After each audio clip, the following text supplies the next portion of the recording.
வன்மம் என்பது யாதெனில், அதாவது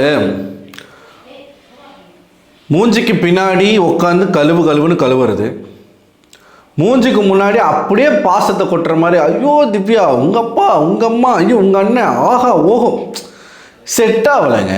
சில பேருக்கு இதெல்லாம் செட்டே ஆகலை. என்ன நடக்குது அப்படின்னு பார்த்தீங்கன்னா, காலையில் இருந்து நம்ம சேச்சி ஒரு வேலையை பார்த்துட்ருக்காங்க. அதாவது சேச்சிக்கிட்ட பிரஜன் வந்து என்ன சொன்னாரோ அதையும் சேச்சி செய்யலை, சிவரஞ்சனி வந்து அமித்துக்கிட்ட என்ன சொன்னாங்களோ அதையும் அமித்து செய்யலை, எதை செய்யாதன்னு சொன்னாங்களோ அதையே தான் மீண்டும் மீண்டும் மீண்டும் செஞ்சுக்கிட்டு இருக்காங்க இந்த ரெண்டு பேரும். சிவரஞ்சனி வந்து அமித்துக்கிட்ட என்ன சொன்னாங்க, தயவுசெய்து பார்வதி கூட மட்டும் உட்காந்து பேசிக்கிட்டே இருக்காத, எல்லார் கூடவும் பழகு. அந்த மனுஷன் அவங்க அப்படி கேட்ட வாசலில் வெளியில் தள்ளின உடனே போன உடனே எப்பயும் போல் பார்வதியோடைய அட்டி போட ஆரம்பிச்சிட்டாப்புல ஒன்று. அடுத்து சாண்ட்ரா பிரஜன் அவர்கள் வந்து திவ்யா கிட்ட பேசிட்டியா, சூப்பர், நீ வந்து ரொம்ப எமோஷன் ஆகாத, சண்டை போடாத, ஒரு விஷயம் வந்து திவ்யாவுக்கும் உனக்கு ஒரு பிரச்சனை, அவளுக்கு வந்து ஒரு சைடு வந்து பிரச்சனைனா நீ வாய்ஸ் அவுட் பண்ணு. இவர் சேதுபதி என்ன சொன்னாரோ அதை தான் பிரஜனும் சொல்லிட்டு போனாப்புல, அப்போ தான் உனக்கு நல்லது அப்படின்னு சொல்லிட்டு போனாப்புல. ஆனால் இவங்க ரெண்டு பேரும் தன்னுடைய கணவர் சொன்னதையோ தன்னுடைய மனைவி சொன்னதையோ கேட்காம மீண்டும் மீண்டும் பின்னாடி புறணி பேசுறது, வன்மத்தை கொட்டுறது. காலையில் சாண்ட்ரா வந்து பார்வதி கிட்ட சம்பந்தமே இல்லாமல் இதெல்லாம் எப்படா யோசிக்கிறீங்கன்ற மாதிரி தான் எனக்கு இருந்துச்சு பார்க்கும்போது. திவ்யா வந்து நான் ஒன்று சொல்லணும் மறந்துட்டேன், திவ்யா வந்து நீ நல்லா நோட் பண்ணி பாரு, கமருதீன், கானா வினோத், அமித், இந்த மூணு பேர் ஏதாச்சும் ஒரு பிரச்சனை பண்ணும்போது மட்டும் உள்ளே வந்துடுறா, உள்ளே வந்து சண்டை போடுறா, அவள் பாயிண்ட்டு சொல்கிறேன்னு சொல்லிட்டு ஸ்கோர் பண்ணுறா, மற்றவங்க யார் என்ன பண்ணாலும் வந்து வரமாட்டா, வேடிக்கை பார்க்குறா அப்படின்னு அப்பட்டமான ஒரு பொய்யை சொல்கிறாங்க சாண்ட்ரா. திவ்யாவுக்கும் இந்த வீட்டுக்குள்ளே இருக்கிற எல்லாருக்கு நடுவுலையும் பிரச்சனை வந்திருக்கு. கனி கூட வந்திருக்கு, விக்கல்ஸ் கூட வந்திருக்கு, அரோரா கூட வந்திருக்கு, சுபிக்ஷா கூட வந்திருக்கு, ரம்யா கூட வந்திருக்கு, Parvathi, Kamarudeen, Amit, even Sandra, even Prajan, எல்லார் கூடவும் என்ன வந்திருக்கு, சண்டை வந்திருக்கு. இதுக்கு முன்னாடி போன எக்ஸ் கண்டஸ்டன்ஸ்க்கு கூட, ஈவன் நம்ம வாட்டர்மெலன் அவர்கள் கூடவும் பிரச்சனை சண்டை வந்திருக்கு. ஆதிரை கூடயுமே கருத்து வேறுபாடுகள் வந்திருக்கு, சண்டை வந்திருக்கு. ஆனால் சாண்ட்ரா என்ன இப்போ ரெஜிஸ்டர் பண்ணுறாங்க அப்படின்னா, இந்த மூணு பேர் மட்டும் எதனா ஒரு பிரச்சனை பண்ணால் இவங்க வந்துடுறாங்க. சரி, காலையிலேயே ஒரு விஷயம் நடந்துச்சு, கானா வினோத்துக்கும் அமித்துக்கும் ஒரு சண்டை. அது ஒன்று மேலே அது ஒரு சண்டை தான். ஆனால் கானா வினோத் வந்து அமித்தை தேவையில்லாமல் உரண்டை எழுக்கிறாப்புல. எப்பயுமே அது வந்து அவர் விளையாட்டுக்கு தான் பண்ணுறாப்புல, ஆனால் அது சீரியஸாக போயிடுச்சு இன்னைக்கு. அமித் வந்து சமைச்சிக்கிட்டே இருக்கும்போது பூரி வேகலைன்றாப்புல. அப்புறம் வந்து ஏதோ காயை வந்து சுட்டார், அது எதுக்கு சுட்டாருன்னு தெரில. இந்த சைடு வேகவே இல்லை, உனக்கு செய்யவே தெரிலையாயோ பாரியா அப்படின்னா அப்படி பண்ணுறதெல்லாம் அப்படின்னு ஒரு மாதிரி குறை சொல்லிக்கிட்டே இருக்காப்புல. குறை சொல்லிகிட்டே இருக்கும்போது ஒரு கட்டத்துக்கு மேலே அமித்துக்கு கோவம் வருது, நீ வந்து செய்வா அப்படின்னு வினோத்தை கூப்பிடுறாரு. அப்படியே அந்த பேச்சுவார்த்தை வாக்குவாதமாக மாறுது.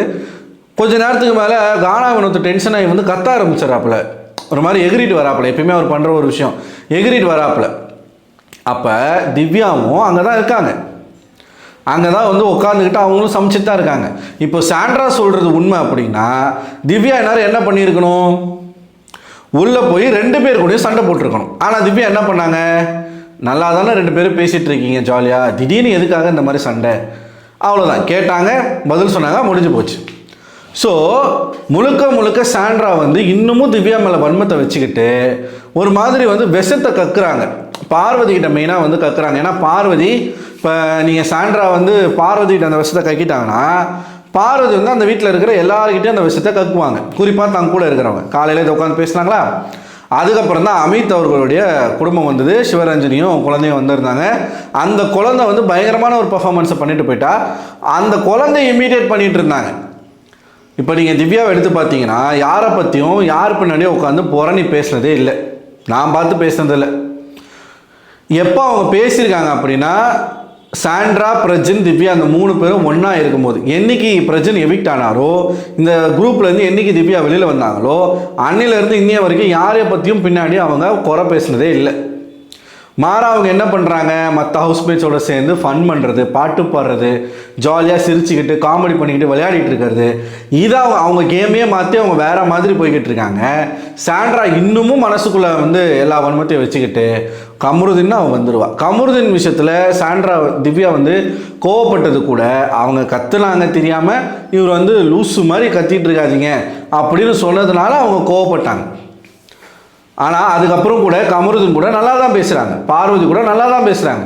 எங்கேயுமே அவங்க போய் உட்காந்துக்கிட்டு இவன் இந்த மாதிரி பண்ணுறான், அவன் அந்த மாதிரி பண்ணுறான், இவன் வந்து கேவலமான ஒரு ஆள், கேமுக்காக அப்படி பண்ணுறான் பேசுகிறதே கிடையாது. ஈவன் பார்வதிக்கும் கமருதீனுக்கும் நடுவில் ஓடிக்கிட்டு இருக்கக்கூடிய அந்த கள்ளக்காதல் இது அந்த வீட்டில் இருக்கிற எல்லாருக்கும் தெரியும். வெஞ்சன்ஸ் இருக்கிற ஒரு பர்சனாக திவ்யா இருந்திருந்தா அந்த விஷயத்தை ஓப்பனாக போட்டு உடைச்சிருப்பாங்களா இல்லையா, அதை பற்றி யாருக்கிட்டையாச்சும் பேசியிருப்பாங்களா இல்லையா, இது வரைக்கும் அவங்க பேசலை.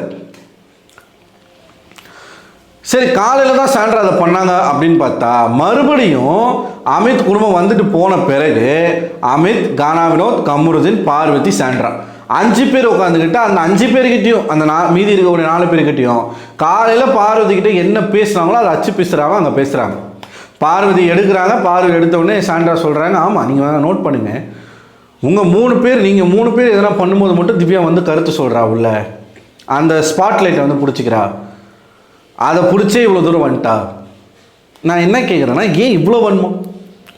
அந்த பொண்ணு எங்கேயாச்சும் உங்களை பற்றி பின்னாடி தப்பாக பேசுதா? யார் கூடலாம் பிரச்சனை வந்திருக்கோ அவங்கள பற்றி கூட பின்னாடி பேசலை. அவங்க ஜாலியாக ஒரு வைப்பில் இருக்காங்க. லிட்டரலாக அவங்க என்ன பண்ணிகிட்டு இருந்தாங்கன்னா, அமித் குழந்தை வந்து எல்லாரையும் இமிட்டேட், அதாவது அமித் குழந்தை வந்து இமிட்டேட்டில் எல்லாரையும் வந்து வாங்க கமருதீன், சொல்லுங்கள் கமருதீன், சொல்லுங்கள் சபரி, இப்படி 6 வயசு 6வது படிக்குதா 6 வயசு குழந்தையா தெரில, 6 வயசுன்னு தான் சொன்னாங்க. அந்த 6 வயசில் அந்த பொண்ணு எவ்வளோ மெச்சூராக இருக்குது அப்படின்னா நம்மளால் எக்ஸ்பெக்டே பண்ண முடியல, அந்தளவுக்கு மெச்சூராக பேசுகிறாங்க. அந்த பொண்ணை இமிட்டேட் பண்ணிகிட்டு இருந்தாங்க முழுக்க எல்லாரையும் வந்து வாங்க கமருதீன், வாங்க சபரி, வாங்க கனி, சொல்லுங்க பாரு, இப்படி பேசிகிட்டு இருந்தாங்க. ஓகேவா? அவங்க ஜாலியாக அவங்க வைப் பண்ணிகிட்டு இருக்காங்க, இவங்க உட்காந்து பின்னாடி புறணி பேசிக்கிட்டு இருக்காங்க. ஏங்க, கானா வினோத்துக்கும் திவ்யாவுக்கும் எவ்வளோ பிரச்சனை? வினோத்து கூட பேசாமல் இருக்காங்களா?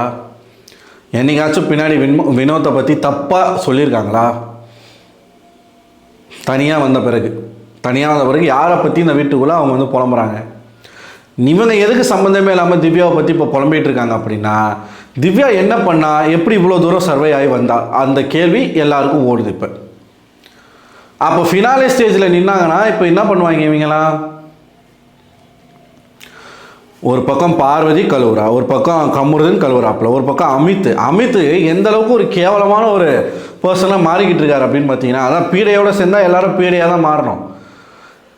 அரோராவுக்கு லிப்ஸ்டிக் போட்டு முத்தம் கொடுத்தாங்க நேற்று, எல்லாரும் நீங்கள் வந்து பார்த்துருப்பீங்க. பிக் பாஸ் வந்து அந்த சம்பவம் நடக்கும்போது லூப் சொல்லிடுவாப்புல. ஸோ லூப் சொன்னோடனே அவங்க கொடுத்துக்கிட்டே இருப்பாங்க. அதை வெளியில் வந்து பார்வதி கிட்ட சொல்லி தப்பாக பேசிக்கிட்டு இருக்காப்புல. ஒரே கிஸ்ஸு தான், இங்கே அங்கே லிப்ஸ்டிக்கை போட்டு ஒரே கிஸ்ஸு தான். இதே மாதிரி உங்களையும் பார்வதியும் வச்சு தப்பாக பேசுனா அமித் சும்மா இருப்பாரா? பார்க்குற பார்வை இருக்குல்ல, நம்ம பார்வை தான் அங்கே காரணம். அதுவும் திவ்யானும் போது அமித்துக்கு வந்து ஸ்பெஷலான ஒரு வன்மம் இருக்கும் மனசுக்குள்ளே. அதெல்லாம் சிவரஞ்சனி வந்து கிளியர் பண்ணிட்டு போயிருக்கலாம். திவ்யா கத்துனா பிரச்சனை, திவ்யா பேசுனா பிரச்சனை, திவ்யா எதனா பண்ணால் பிரச்சனை. அமித்துக்கு திவ்யா இருக்கிறதே அங்கே பிரச்சனை. ஸோ பார்வதி பற்றி தெரியும் இல்லையா, கூட இருக்க ஆளை வந்து யூஸ் பண்ணி ஒரு கேம் விளையாடுவாங்க. அமித் இந்த மாதிரி இருக்கும். பார்வதி வந்து நல்லா தொக்க அமித்தை வந்து கைக்குள்ளே போட்டுக்கிட்டு திவ்யாவுக்கு எதிராக வந்து ஏதாச்சும் ஒரு பாயிண்ட்டை எடுத்து விட்டு இவங்க எடுத்து விட்டுருவாங்க, அவர் பேசிக்கிட்டே இருப்பாப்புல. அப்படி லிட்டரலாக உட்காந்துக்கிட்டு இப்போது பேகேஜ் வந்து எல்லார் மனசுக்குள்ளேயும் பேகேஜ் இருக்குது.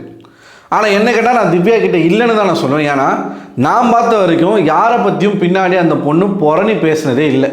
ஆனால் கானா வினோத் பேசுகிறாரு, நல்லா மூஞ்சுக்கு முன்னாடி சிரித்து தான் பேசுகிறாரு. ஆனால் பின்னாடி வந்து திவ்யாவை புறணி பேசுகிறாரு, கமருதீன் பேசுகிறாரு, அமித் பேசுகிறாரு, பார்வதிலாம் ஏக்கராக பேசுகிறா, சாண்ட்ராலாம் வந்து கிலோமீட்டர் கணக்கில் பேசுகிறாங்க. ஏன் இவ்வளோ வன்மம் தான் கேட்குறேன். ஒரு பொண்ணு மேலே எதுக்காக இவ்வளோ வன்மம்? நீங்கள் எல்லாரும் இப்படி வந்து பேசிக்கிட்டு இருக்கும்போது அந்த பொண்ணு அங்கே சமைச்சிக்கிட்டு ஜாலியாக ஃபன் பண்ணி சிரித்து விளையாடிக்கிட்டு இருக்கு. அப்போது நீங்கள் உங்கள் கேமை லூஸ் பண்ணிக்கிட்டு இருக்கீங்க. திவ்யா வளர்ந்துக்கிட்டு இருக்காங்க அப்படின்னு அர்த்தம். இது வந்து சேச்சி பண்ணுறது வந்து தேவையில்லாத கேவலமான வேலையாகத்தான் நான் பார்க்குறேன். ஸோ நீங்கள் என்ன நினைக்கிறீங்க? உங்களோட கருத்து என்ன அப்படிங்கிறத கமெண்ட் பாக்ஸில் கமெண்ட் பண்ணுங்கள்.